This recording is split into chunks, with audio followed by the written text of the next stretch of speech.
et qu'on la regardât comme une pauvre fleur insignifiante, elle s'en inquiétait peu.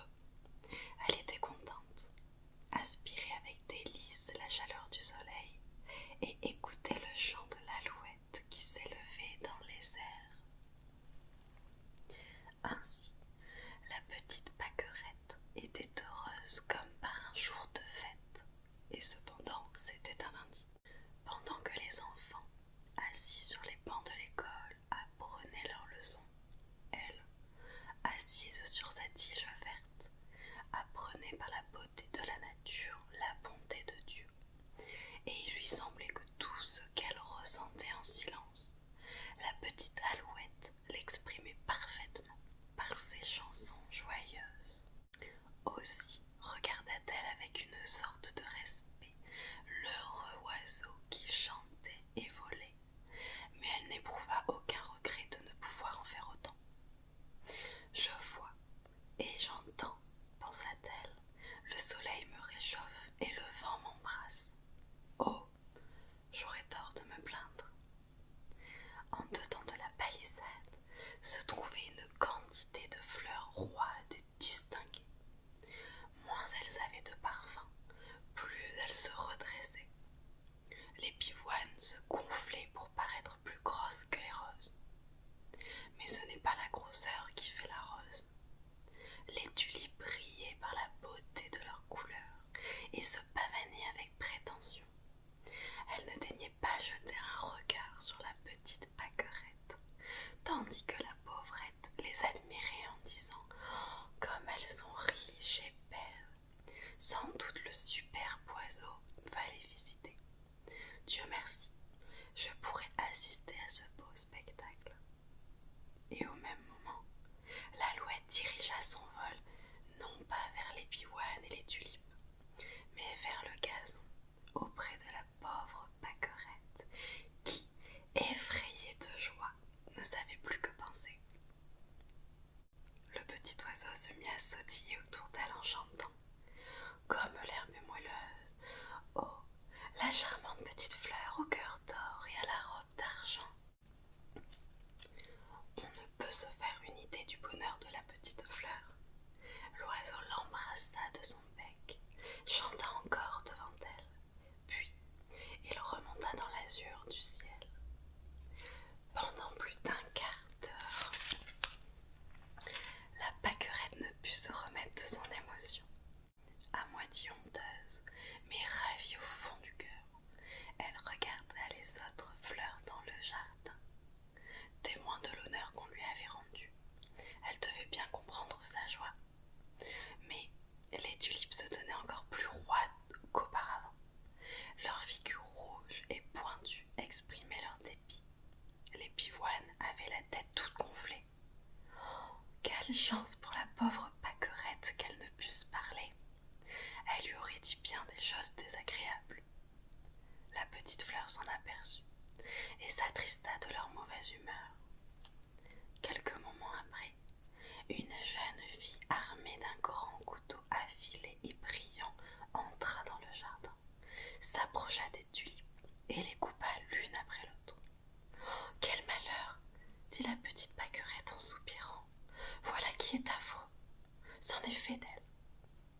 Et pendant que la jeune fille emportait les tulipes, la Pâquerette se réjouissait de n'être qu'une pauvre petite fleur dans l'herbe. Appréciant la bonté de Dieu et pleine de reconnaissance, elle referma ses fleurs au déclin du jour, s'endormit et rêva toute la nuit au soleil et au petit oiseau. Le lendemain matin, lorsque la Pâquerette eut rouvert ses feuilles à l'air et à la lumière, elle reconnut la voix de l'oiseau, mais son chant était tout triste. La pauvre alouette avait de bonnes raisons pour s'affliger. On l'avait prise et enfermée dans une cage suspendue à une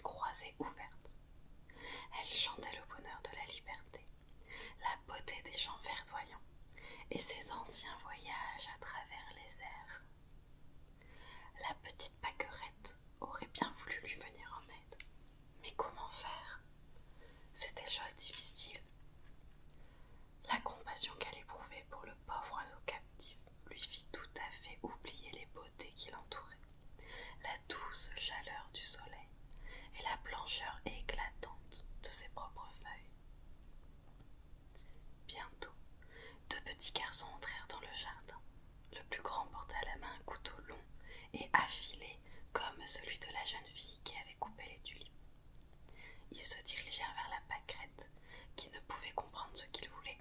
« Ici, nous pouvons enlever un beau morceau de gazon pour l'alouette, » dit l'un des garçons, et il commença à tailler un carré profond autour de la petite fleur.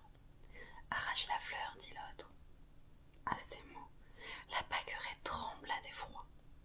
Être arrachée, c'était perdre la vie, et jamais elle n'avait tant béni l'existence qu'en ce moment où elle espérait entrer avec le gazon dans la cage de l'alouette prisonnière.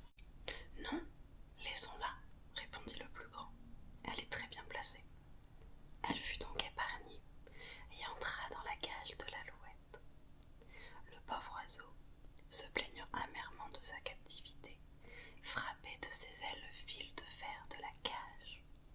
La petite pâquerette ne pouvait, malgré tout son désir, lui faire entendre une parole de consolation.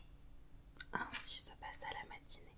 « Il n'y a plus d'eau ici, » s'écria le prisonnier. « Tout le monde est sorti sans me laisser une goutte d'eau.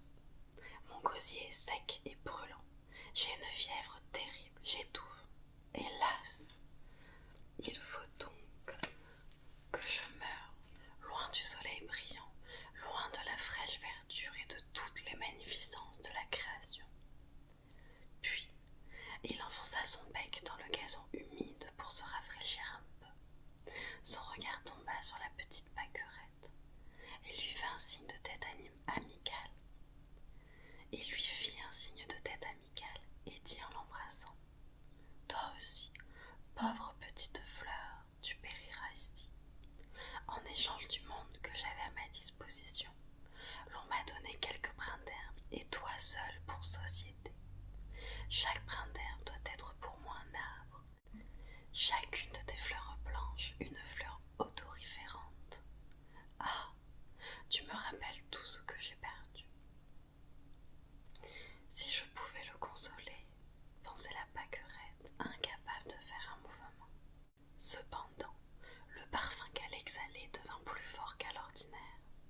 L'oiseau s'en aperçut, et quoiqu'il languît d'une soif dévorante qui lui faisait arracher tous les brins d'herbe l'un après l'autre, il eut bien garde de toucher à la fleur. Le soir arriva. Personne n'était encore là pour apporter une goutte d'eau à la malheureuse alouette. Alors, elle étendit ses belles ailes en les secouant convulsivement et fit entendre une petite chanson mélancolique. Sa petite tête s'inclina vers la fleur et son cœur brisé de désir et de douleur cessa de battre. À ce triste spectacle, la petite pâquerette ne put, comme la veille, refermer ses feuilles pour dormir. Malade de tristesse, elle se pencha vers la terre. Les petits garçons ne revinrent que le lendemain. À la vue de l'oiseau mort, ils versèrent des larmes et lui creusèrent une fosse. Le corps, enfermé dans une jolie boîte rouge, fut enterré royalement, et sur la tombe recouverte, il se